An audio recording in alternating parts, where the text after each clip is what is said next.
All right. It is a wonderful Wednesday, July 6th. Welcome to the show. Happy belated 4th of July to all those. And thank you to all the veterans for their service, including our own Dr. John Sibley Butler. We have a great guest today, and we are looking forward to an amazing hour. So can we have some music from our own maestro? Listen to my song, and if you want to sing along, it's about where I belong. Texas is where I want to be. It's the only place for me where my spirit can be free. Texas. All right. I love it. I love it. I love it. John Butler, how are you, sir? What's going on? Summer. We're in the middle of summer now. I am doing fine. I am as busy as I can be with startups around the globe. And in the great city of Austin, Texas, we will reach 105 degrees today. With all of the stuff that's going on with the economy, some economies are saying that we are in a recession. Others are saying, how can we be in recession when we have almost full employment and looking for jobs? The stock market, of course, is up and down. And as we say all the time, it looks like that Russia wants to continue its assault, not only in this war, but want to extend it to Europe. We've had some changes, of course, in NATO. And as we look at the inflation, it's becoming interesting as people still try to travel, but we know that the long-term effects are pretty interesting. So it's like everything is going on at the same time. All of the indicators that should be having them trouble, like stocks are down, bonds are down, and stocks are down, which hadn't been in a long time.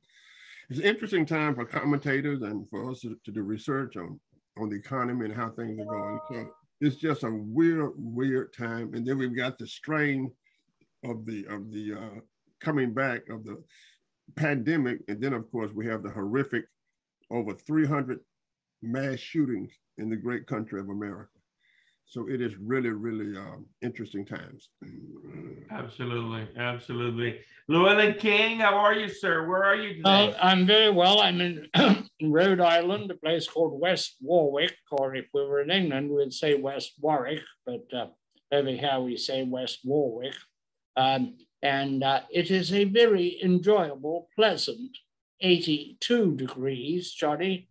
No need to have the air conditioning on, just open the window, very nice indeed. You're right, Johnny's as usual, right? He got it right on the issues before the world, but things are changing. Things don't remain ever totally stable. And I would submit, and that somewhere in the political debate, we're moving from conjecture to possibility. And that's very important. And the conjecture has been who will run for president in the next cycle. And every name has been mentioned. And now there's a kind of move, some meridian has been crossed in which two names are leading the pack. They worked at getting their names out in front, and it succeeded. Ron DeSantis in Florida and Gary Newsom in California, worthy coastal opponents who agree on nothing and clearly do not very much like each other. But this gives us a new concentration.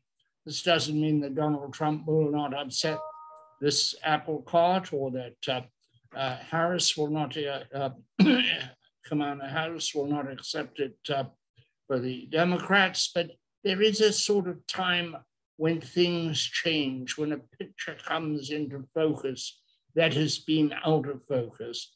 I remember the emergence of different people down through the years, and there is this moment when it moves from conjecture to possibility. We are in such a moment today. In the immediate future, the bumps, the severe bumps in the global roadway are there. They continue to be egregiously bad. Russia seems to be determined not only to win in Ukraine, but to level that country so that every worthwhile building, every decent thing about it is reduced to rubble. And even if the fighting were to stop today, which it will not, it would take us decades, many decades, a century possibly, to put Ukraine back together again. A daunting possibility, and we haven't reached that point yet. In England, it looks as though Boris Johnson will fall. He's a bull of a deer of a man, very compelling in some ways, the ultimate articulate incompetent, though he's been quite successful. He went to Eton, he went to Oxford, he was chairman, he was president of the Oxford Union. He was a somewhat successful journalist. He got into Parliament. He was fired from his first journalistic job for lying.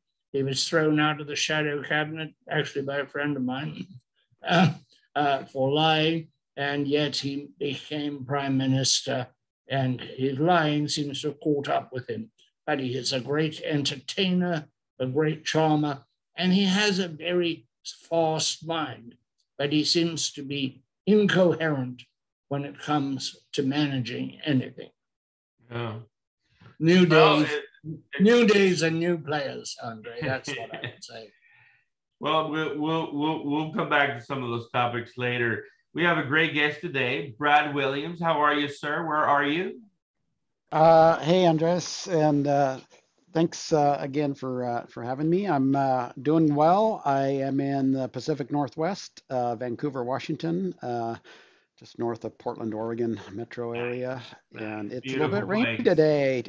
We're still looking for summer to start. Usually it starts 4th of July, but it actually a couple of weeks earlier, it's been beautiful up here, and it's only 66 and cloudy, a little drizzly today. So, but well, thanks for being with us. For those listening and watching that don't know you, Brad, let me introduce you formally real quick. Brad Williams is the VP of Industry Strategy and Innovation Engineering at the Oracle Utilities Group Business Unit.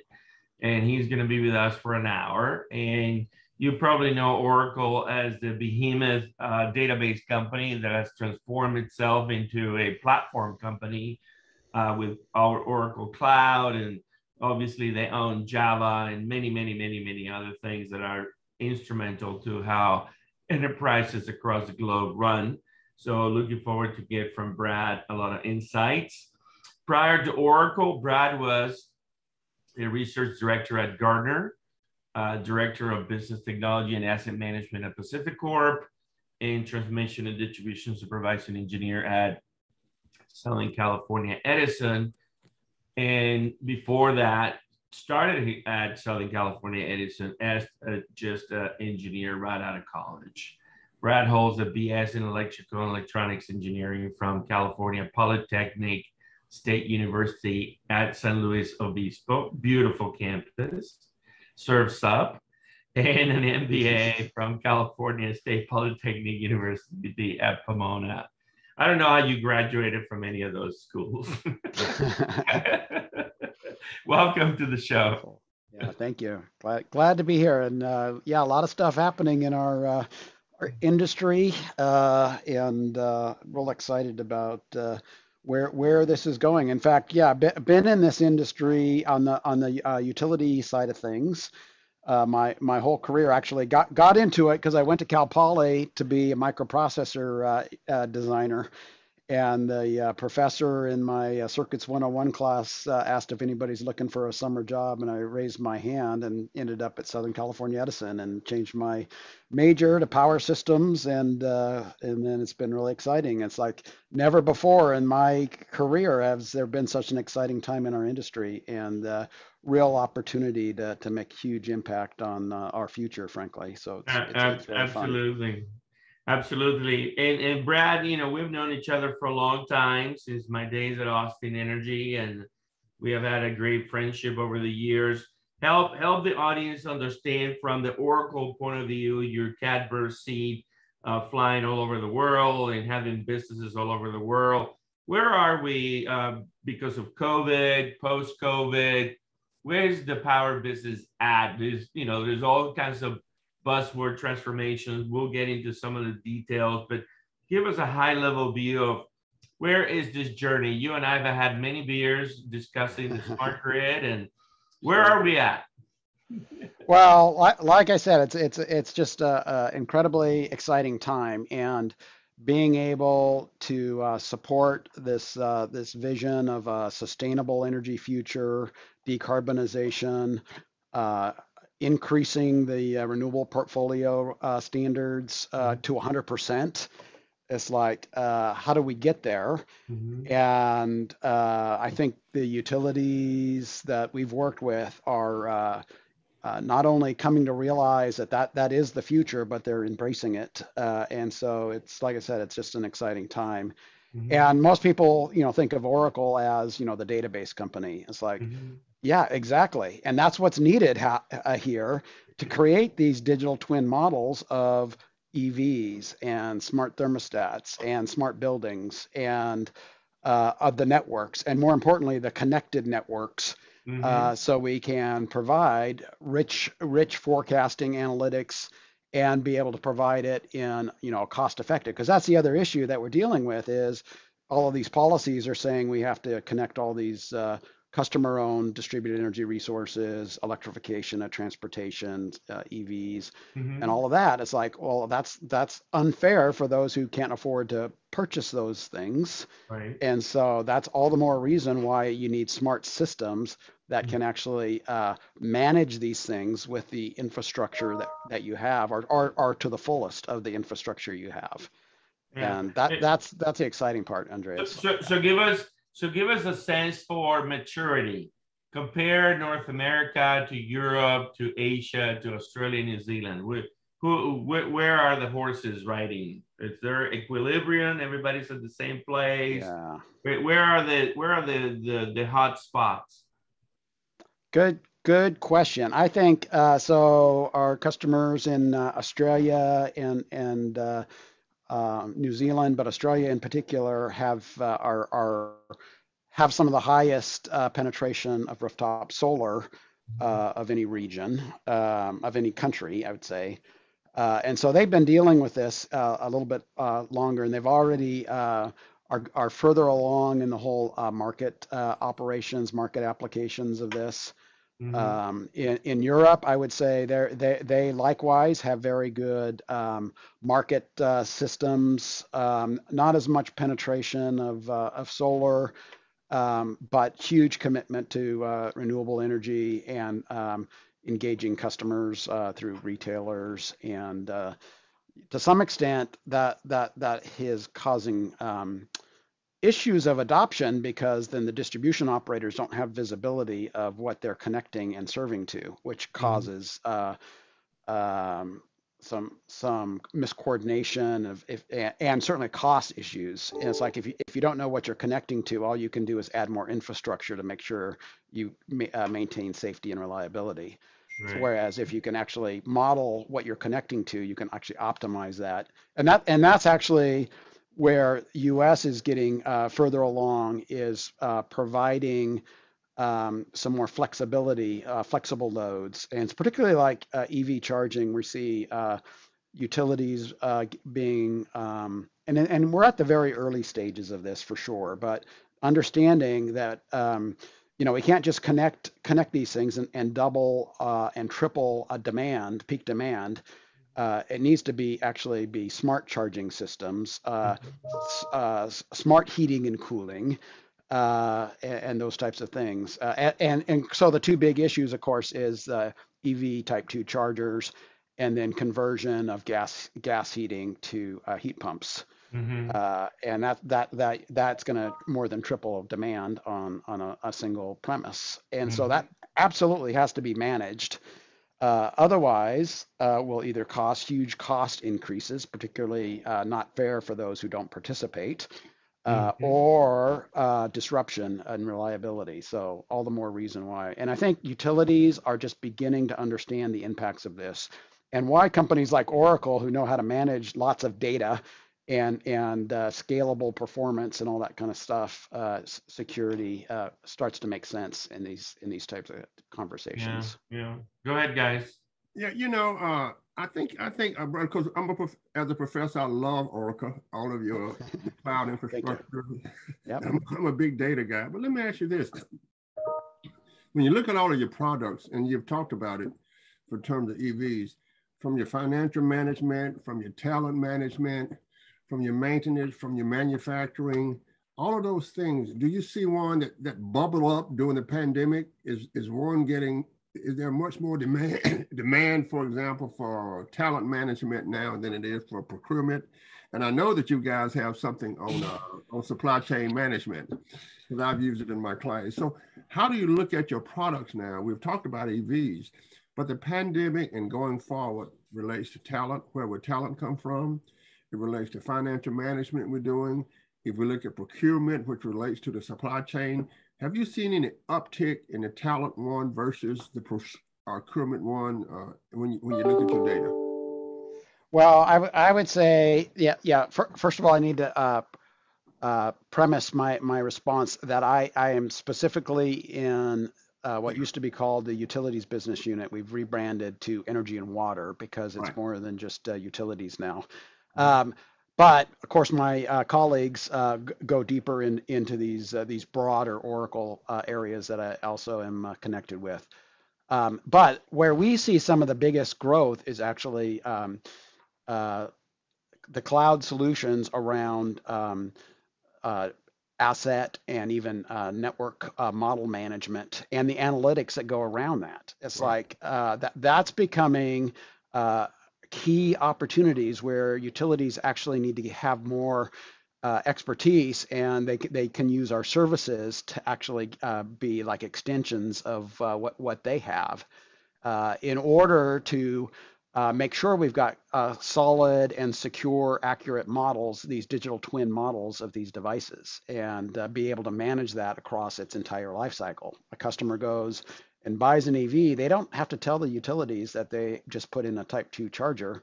However, the utilities can see that if we can mine that data off of their metering and quickly detect what are these disaggregated components of this metering, and that's the initial point of creating that digital twin model, and can go engage that customer to say, hey, we see you have a new EV. Are you interested in participating into some smart charging programs that will give you some more flexibility and save you some money? And make it just kind of a common logical next step to say, this is really great, and here's some things you could do to not only save some money, but also create a more reliable, sustainable grid for you and your neighbors. Absolutely. And so as you model the future, and if you look at electricity specifically, and if you look at how Americans will look in the future, and if you look at all the stuff that's being done on smart cities and how all of that data interact, and all the correlations with all the variables, how do you see the future of Oracle around electricity? Do you see what did your ecosystem look like? It's great question. Oracle has gotten much deeper into healthcare information and providing secure information actually across the entire globe.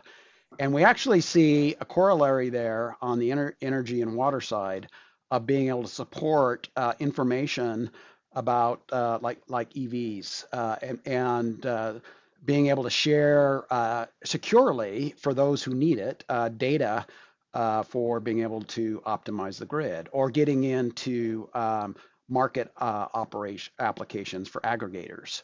And so we do see Oracle kind of extending our reach to help support all of these other needs to support this vision of 100% renewables. And how do we actually get there safely and securely and cost effectively? So we do think that there's going to be need for data management support for all of these other functions, aggregators and wholesale market, as well as grid operations. Yes, one other thing. So for example, if you find out if you say, you know, select if all of the houses when the lights come on at 12 o'clock at night, then that might be a health problem in that house. Select if when, so I see it being collected for underwriting and insurance. I see it being related to the pharmaceutical industry. All of those things that take data to see how individuals live and how the customer itself live.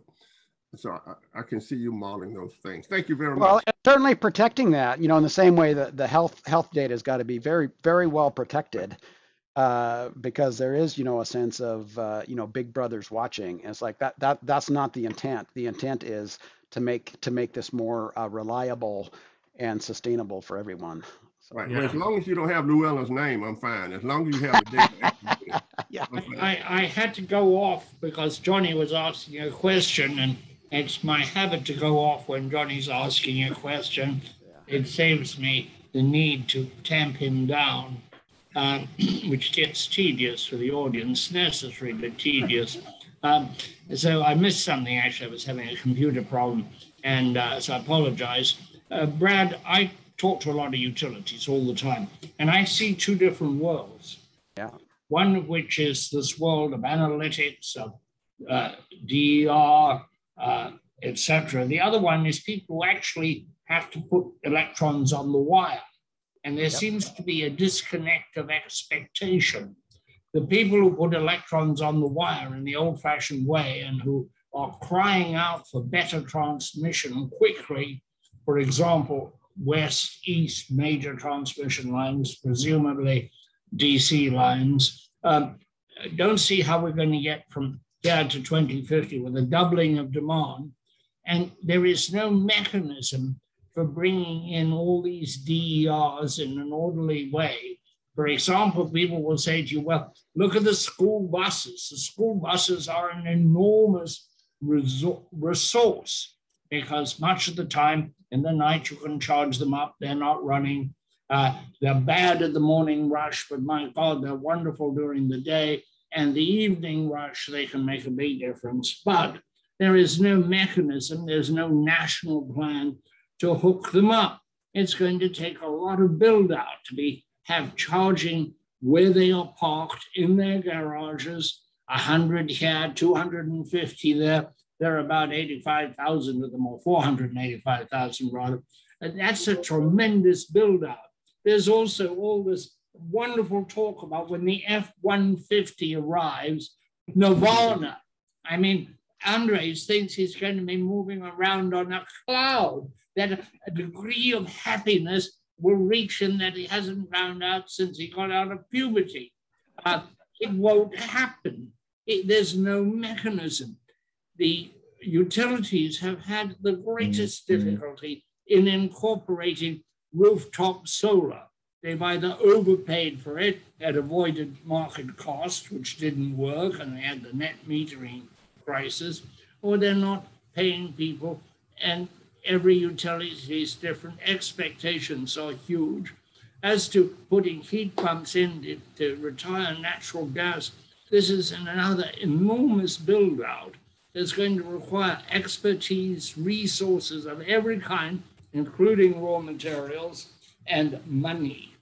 I don't see how that is going to happen by these dates we have, 2030, 2035, and 2050. These are magic numbers that everybody's working towards, except there's this disconnect. I keep hearing about the virtual utility will solve it all. But when you talk to utilities, they're not so convinced about the virtual utility. I think by and large, at least those I've talked to, these include very small rural electrics and very large investor-owned, do not seem to know how they're going to get there, how they're going to pay for private individuals to help them with their storage. Is it going to be in cash? Is it going to be in reduced rates for recharging those batteries? This is a big, complex undertaking, and it has to be done all at once. If you have a lot of moving parts and they all have to come online and move simultaneously, you're asking a great deal. Well, so Brad just happened to have been at their annual conference with customers. So Brad, Any examples or some that are succeeding at this journey? Well, yeah, certainly. Like I said, this is the early steps of this, and I think more it's getting in to like Llewellyn is suggesting is that there is a plan, a more comprehensive strategy on how we can embrace it, as opposed to, oh no, we can't do that.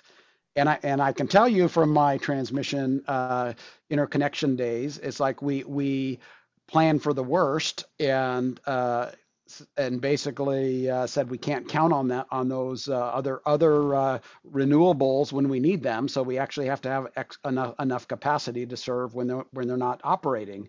Yep. And going forward, it's like, well, no, we've got to be smarter with some analytics on what is the probability that they will operate on this given day. What is their past history?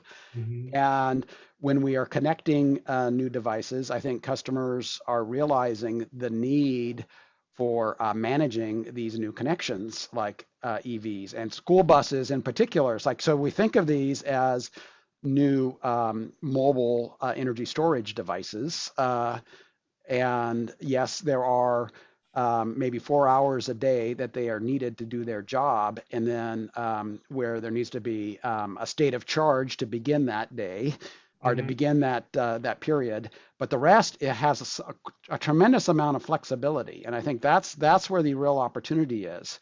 And when we start looking at rooftop solar and distributed energy resources in general, and oh, this is the other thing, is building standards going closer to net zero for new construction as a sustainable growth strategy. Because that's the other point for both actually energy and water. We got to consider that, particularly when you start talking about the Southwest and there's serious water issues. It's like you've got to think of a sustainable growth strategy for these regions. And I know Colorado has been looking at zero net energy zones and building out that and using more distributed intelligence. And that's why Oracle's gotten into being able to manage distributed process control with some of the Java technology, embedded Java, and being able to provide set points. We are demonstrating ability to set schedules to smart inverters, 2030.5, scheduling of smart inverter operating envelopes and things like that. So that part is where we see the opportunities, is these more flexible devices. To your point, Llewellyn, is that yes, we still got to have capacity, and shutting down all of these resources needs to be managed based on as we're ready with these other flexible resources to help support that, and more distributed process control capabilities. Thank you. I'm glad that you are a utility man, and you know, probably aware about the old liners who don't believe in this future, and the younger people who do believe in this future. Do you run into a lot of conflict there with your customers? Definitely. Yeah, definitely, yes. Oh, yes, yeah, because you look at these systems that were built, particularly like traditional like SCADA systems built in the 80s, 90s timeframe, and those platforms, and they had a separate air gap from any other communication, and now we're talking about advanced systems that can go and set schedules of somebody's EV charging, or being able to integrate thermostats and things like that. It's like, this is a whole new world, and we really need to be approaching this like, how can we, instead of, oh, we can't do that, because that is the traditional response of my former colleagues in the utility space, particularly in the deep operation side. It's like, oh no, we can't bring any of that in, because that's too far of a reach. And of course, on my side of it, on the Oracle side, it's like, oh, but let's just talk about how we can safely and securely create those digital twins and optimize that to give you what you're looking for with safety, reliability, cost effectiveness. It's like, that's what we designed for. So when we look at what's going on, let's just focus back to the U.S. You got the Eastern Interconnect, the Western Interconnect, and then you got ERCOT. And the Western Interconnect is making some progress. Cal ISO has been taking over some areas, and there's more consolidation on the balancing authority, which they had 30 balancing authorities, maybe it's down to 20 or something like that. Still far from ERCOT, right? ERCOT is sort of, in my opinion, Brad, and you can corroborate or not, sort of the ultimate client, because they have control of the whole thing in one single point of failure, and they can actually deploy this stuff. So is ERCOT working with you guys? Is ERCOT looking at integrating DER planning into integrated resource planning? But I think the planning is the key place, right? Isn't that? Yeah, and we can get into the conversation. Yeah, to your point, yes, ERCOT's got a very good structure for centralized generation optimization and transmission, and then the distribution companies, but it's not really fully embracing the whole distributed intelligence. And what is the role of the distribution utility for optimizing their connections and those and their customers as it relates to ERCOT? I think that's still evolving. I think the challenge has been, of course, there's been some reliability issues, and the promise of cost reduction, I don't think has been lived out fully yet either with the model. So, and I think that the other issue is the regulatory model is invested capital.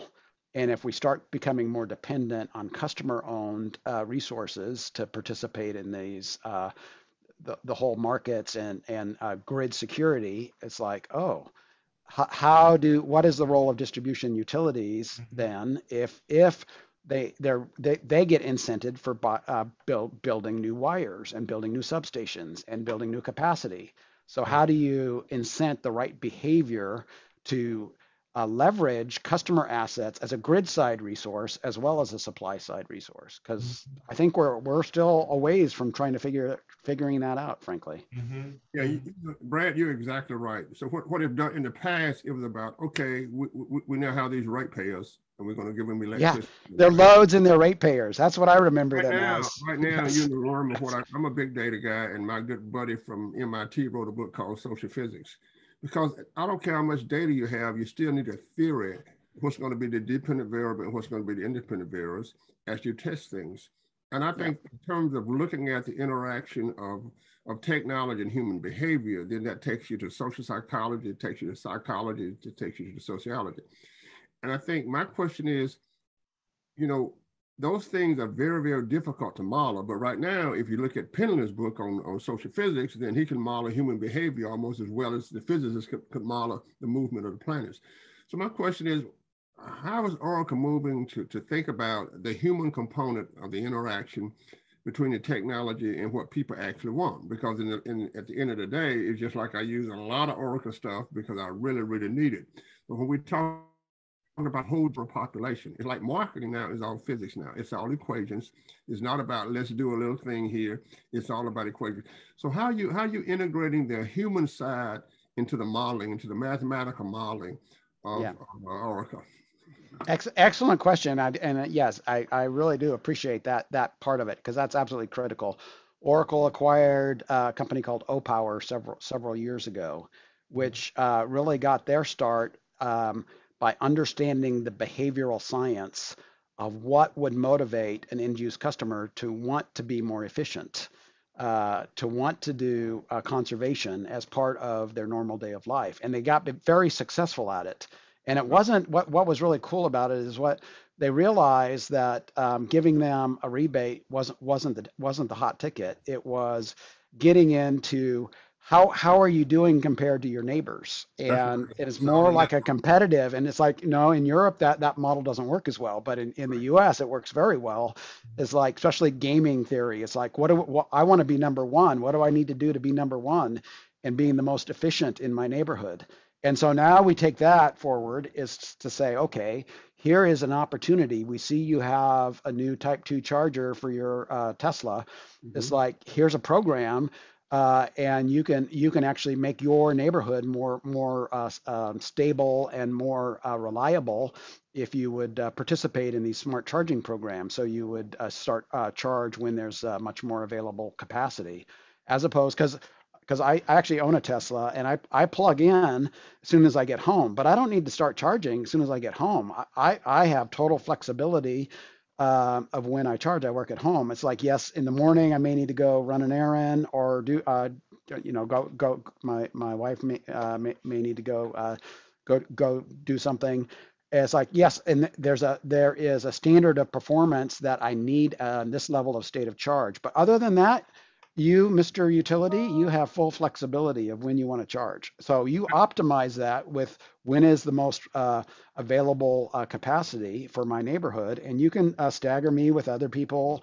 The rate of charge you can change, all of that kind of stuff. It's like this is a great opportunity, frankly, for in the engineering side to look at it instead of these big central power plants, and we've got to forecast the supply and dispatch the generation to meet the supply at all costs. And now we're at, okay, well, how do we optimize this? And because these are energy storage devices that we're connecting, and homes are energy storage devices. Yeah. Thermostats, freezers, refrigerators, all those stuff. It's like, so that tells me there is flexibility there. Yes, there is a standard that you have to meet, but it's also a great opportunity, frankly. Yeah, I saw that Llewellyn jumped on Andreas about his F-150. You can only jump on me. Andreas is off limits. Okay. You can only beat up on me. We don't want to start beating up on Andreas, but let me just say this finally. I think when we talk about Andreas' F-150, that is a behavior we have to understand. Yeah. And it's like the stock market. We don't have any behavior components in the stock market. So, finance due to the old models from physics, and the rock won't change his mind, but people will. But when Andreas says that I will have an F-150 and I feel good, I'm going to charge my car, that is a behavior. Yeah. And you're exactly right. It's the networking. So I'm working with Andreas. I'm thinking about to get an F-150 too. So right. That's the behavior component of what we do as we model big data, as we model big data. We cannot leave out the human behavior elements of, as you said, Opawa is doing. And this is the power of a book called Social Physics. And Brad, I want you to get it. I want you to buy it. I'm going to call you up and give you a test. That's what I do. I'm ready. I'll do it. Sign me up. Is this going to be on the test? I need to be ready. You need to be ready. Brad, I'm very glad that you brought up OPA, because what they did was both this very competitive thing about are you using more or less than your neighbors. Yeah. I spoke to one of the creators of OPA at the Edison Electric Institute meeting, and I told him I thought it was brilliant because nobody could understand their bill to begin with. But here was a quick, easily understood, and it tuned in to human competitiveness. Yeah. And you're so right. I want to know, to what extent can we let the market resolve the future? We have a lot of moving parts, as we've discussed so far. How can we get the market leverage at each level of them?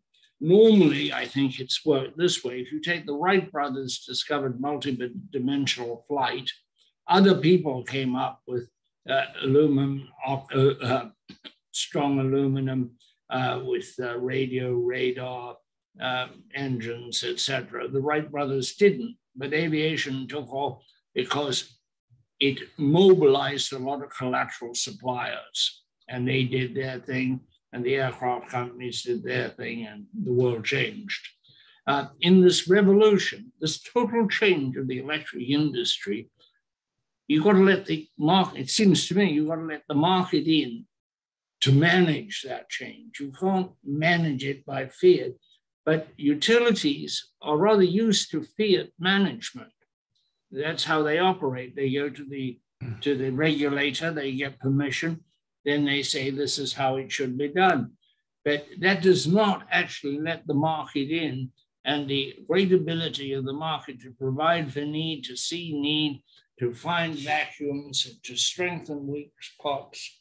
You know, it's quite extraordinary if you look at anything done by the market, including the electric system itself. 3,000 utilities all selling electricity and everybody buying it. That is basically a market solution under different structures, whether it's rural electric or muni-owned or investor-owned. But for this revolution to work efficiently, effectively, and quickly, the market has to be at work at every part of it, not at some parts of it, it seems to me. How do you feel about that? Oh, yeah, I completely agree that it needs to be a market. You see that, Johnny? He agrees solution. with me. I think it's me. Yeah, well, there you go. So, like, even when I bought my Tesla, the rebates had ended for a while. Now they're back again, but I didn't get them. But I didn't buy it because I could get rebates. I bought it because it was cost effective for me. And now, of course, with the gas prices what they are, it's like, yeah, that was the right decision. But it's like to what I believe is the market should work effectively, and that's why we need systems that can support market applications. That's why, like, FERC Order 2222 is basically requiring the distribution operators to allow aggregation of distributed energy resources to participate in the wholesale energy market. And that means we need to be real smart about how do we capture that data. How do we make sure somebody's not trying to manipulate the market? Are these bad actors trying to cause problems in our markets? And so that means we've got to have very secure validation of the market bids that aggregators are putting in, or even customers. If you get enough capacity, you can participate in the market. And then we have essentially a market portal that does that validation and can actually go a step further with our analytics and validate that this day ahead forecast is not going to violate constraints on the distribution market. And then essentially we can clear those bids, and maybe it requires curtailment or constraints under certain hours of the day because the capacity isn't there to support it.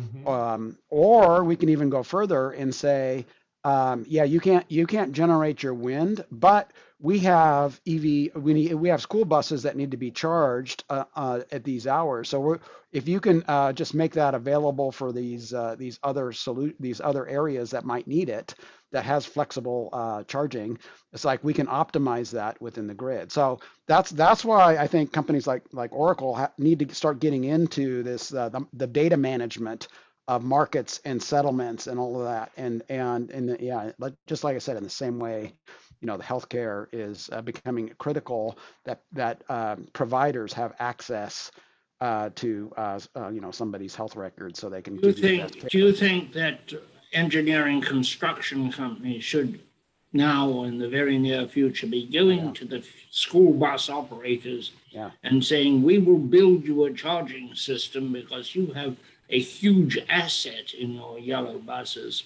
and we will build it for you, and then we will take a commission over time to recover our money.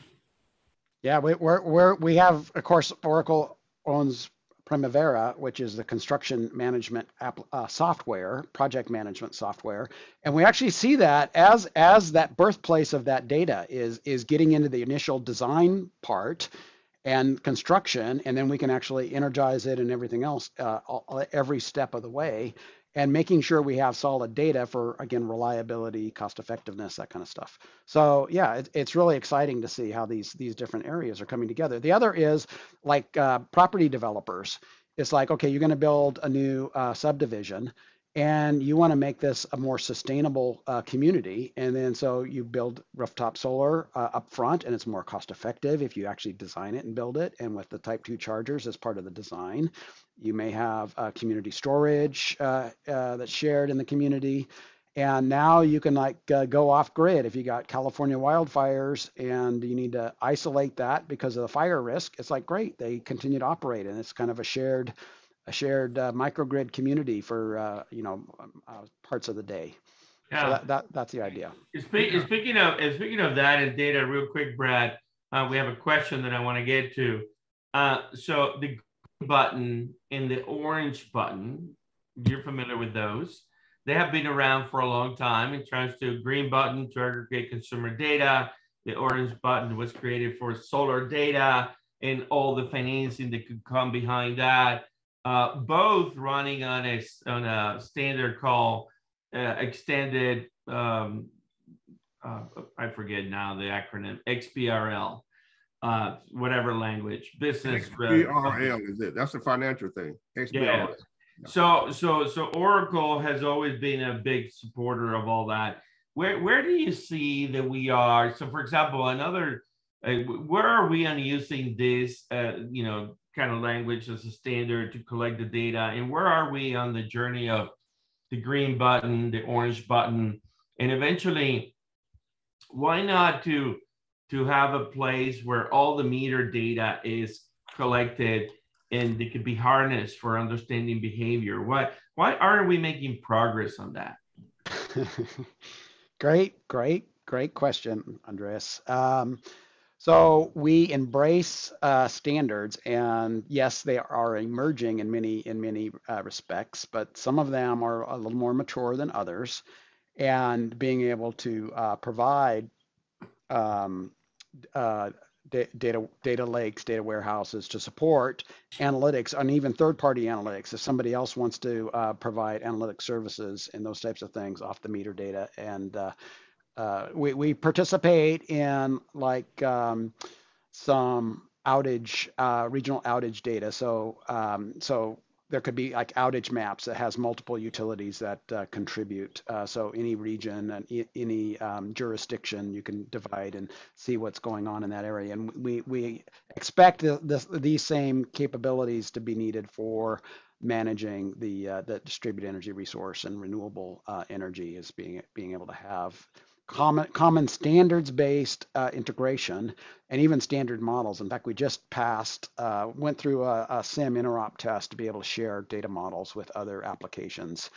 So that's another reason why we see this need to have common models, so we can export data to other users who need that, or get access to that data using these common formats. Yeah. But it is still a bit of the Wild West, and even though utilities may require standards, like in RFPs and stuff, and the problem is they don't actually implement those standards. They know it's coming, so they require it for the vendors, but then they don't take it to the next step because they don't have the business case fully in place for supporting that. But we, Oracle, have been embracing common industry standards for data exchanges and data modeling for many years. So if I may really go back and make sure that I fumble that, XBRL means Extensible Business Reporting Language, and it's an extension of all the traditional web languages that have been created to the reporting. And again, the green button and the orange button are built on it, and XBRL is a freely available and global framework for exchanging business information.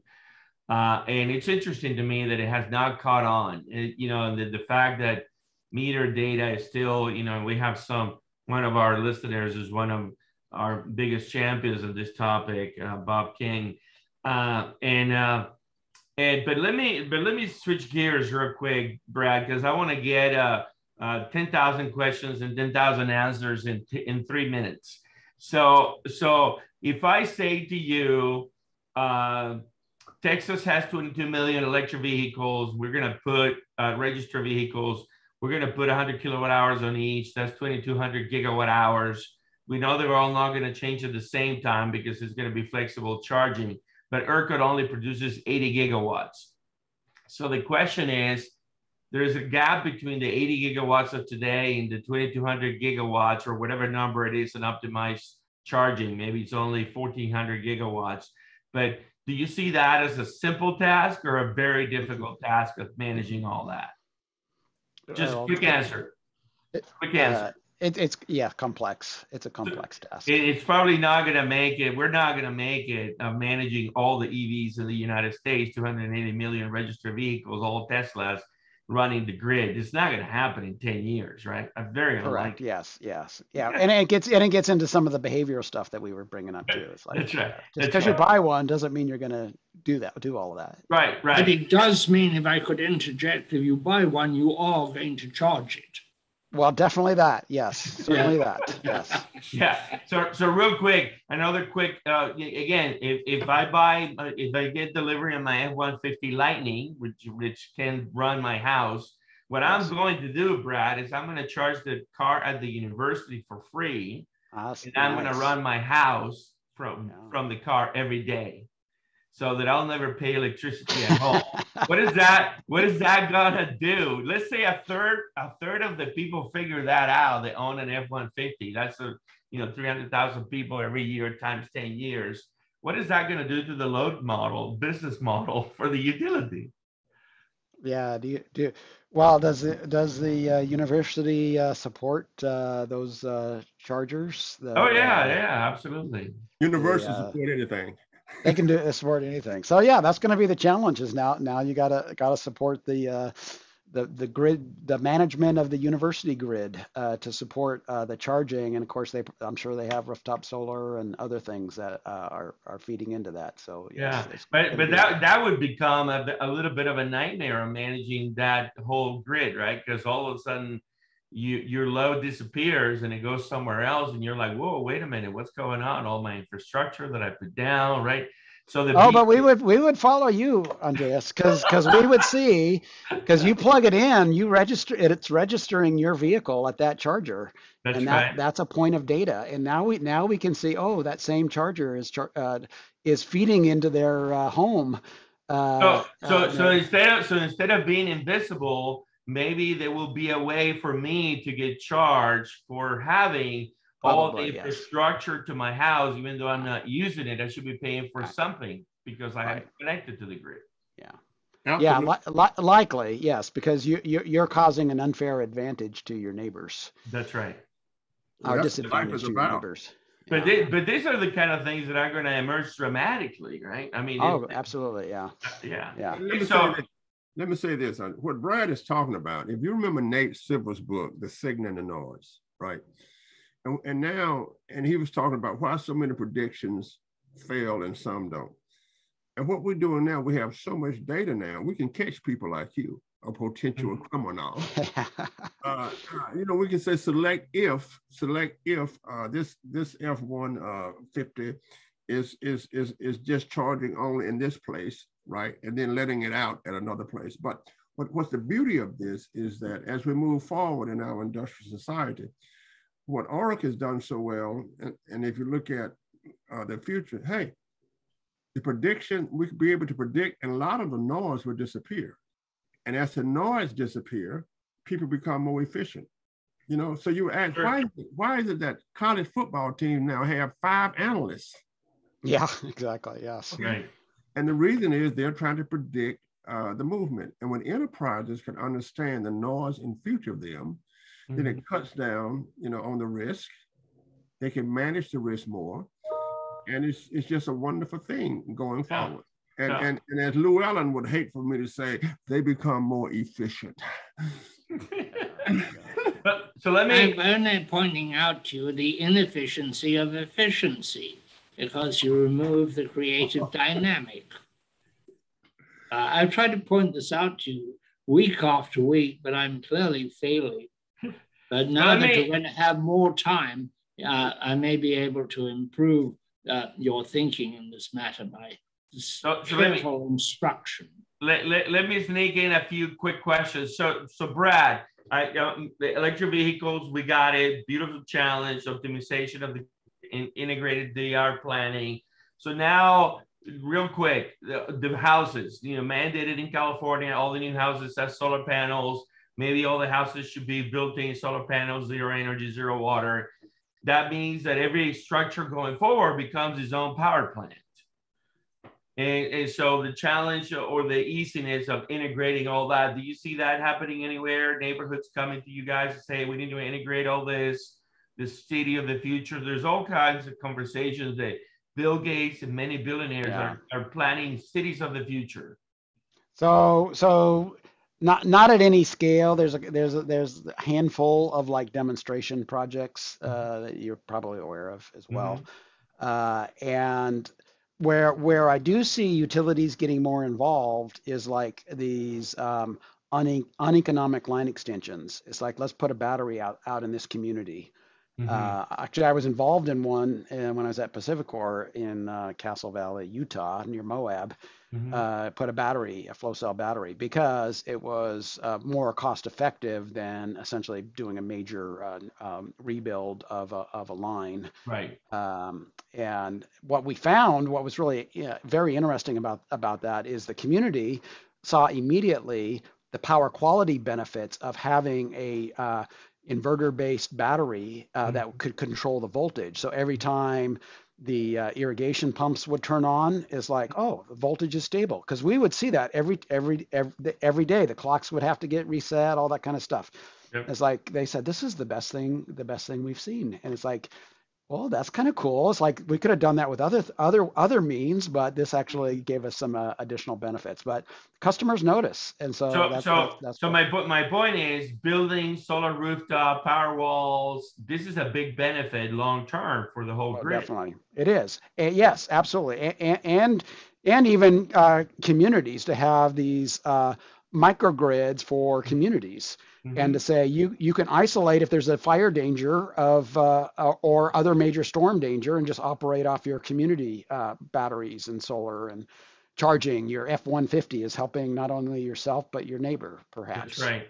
Now, clearly, Brad, something a lot of people are not aware of, that a lot of people gloss over. Maybe we just take it for granted. Broadband capability. If we need to control all this real time, we need fiber and 5G everywhere, correct? Well, yeah, that's a really good point. It's like you got to connect these things, and being able to connect is how we're going to be able to optimize them. So yes, 5G is going to be an essential part of this, I believe. Okay. Well, again, what is amazing to me is we have been talking about this since I've got crazy into Austin Energy, and you guys help us out, get kudos for being our database and billing and infrastructure language and partner on building the smart grid in Austin that really started this whole revolution in many ways, accelerating the new tools. And I congratulate you for sticking with it and staying the journey, Brad. And we'll have you over at Digital 360 Summit once again. Awesome. And figured out how we continue the proselytation and the convincing of all these naysayers to jump in the pool. So thanks for being with us today. Gentlemen, any parting thoughts? I think it's great. Anything that allows us to have data and predict the future, whether it's moving on an airplane and flying an airplane without a pilot, right? Whether it's predicting the weather that allow us to better grow crops. And we're still trying to predict which kids would do better in college by using something called the SAT. I'm not sure if it works. There's a lot of noise out there, and I'm telling you, as we move forward, data will be the essence of all enterprises, as we know, and it always has been, by the way. But now that when Llewellyn opens a door, that's a data set for me. When he logs onto his computer, that's a data set for me. And as a statistician, I have the ability, all of my research now is on big data. And I did send you an assignment on Pittner's book. I expect for you to read it, and I will send you an examination on that. I look forward to that, yes. But all the data that you have, I think, for example, things like the census is, they're obsolete when it comes to looking at America. So congratulations on Oracle. Oracle has been one of my finest during my career. So congratulations, keep doing great things. And I look forward to you doing great things in the future. Thank you. Well, Brad, first, thank you very much for coming on. It's really very interesting. I would just add that I went through the energy crisis, and of course we projected into the future. Mercifully, the market prevented us from doing many of the things which we thought had to be done, including myself and the Electric Power Research Institute and others would be covered in nuclear reactors that weren't needed by now if we had had our way. Many other things of that kind. We'd be liquefying coal, we'd be gasifying coal, we'd have nuclear reactors at every street corner. The future, the intervention of technology and human behavior, we can't tell those. Clearly, you have a good grip on the possible intervention of technology in this future of the electric utility industry. The only constant we have is that we're going to need it. There could be changes that will change the equation. Better carbon capture and storage would reduce the need to accelerate the move off natural gas and coal, but particularly natural gas. So there are a lot of variables, but I think you're in the right direction, and more power to you. And when Andres gets this F-150 on that halcyon day, when he goes from being a mortal to being an immortal, and that every bodily function can be performed by a pickup truck, I want to be there to film it.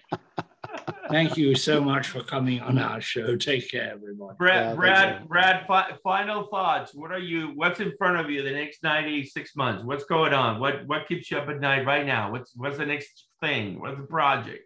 Well, okay, so being a former transmission planning engineer, grid stability is a big deal, and so how do we deal with that when we are reducing the central power plants, and so leveraging the ability of these smart inverters and grid forming inverters is I'm real excited about some of the capabilities they have to actually provide grid stability support by doing frequency response and voltage response very quickly. And that also leads into the whole distributed intelligence, why we need more distributed process control.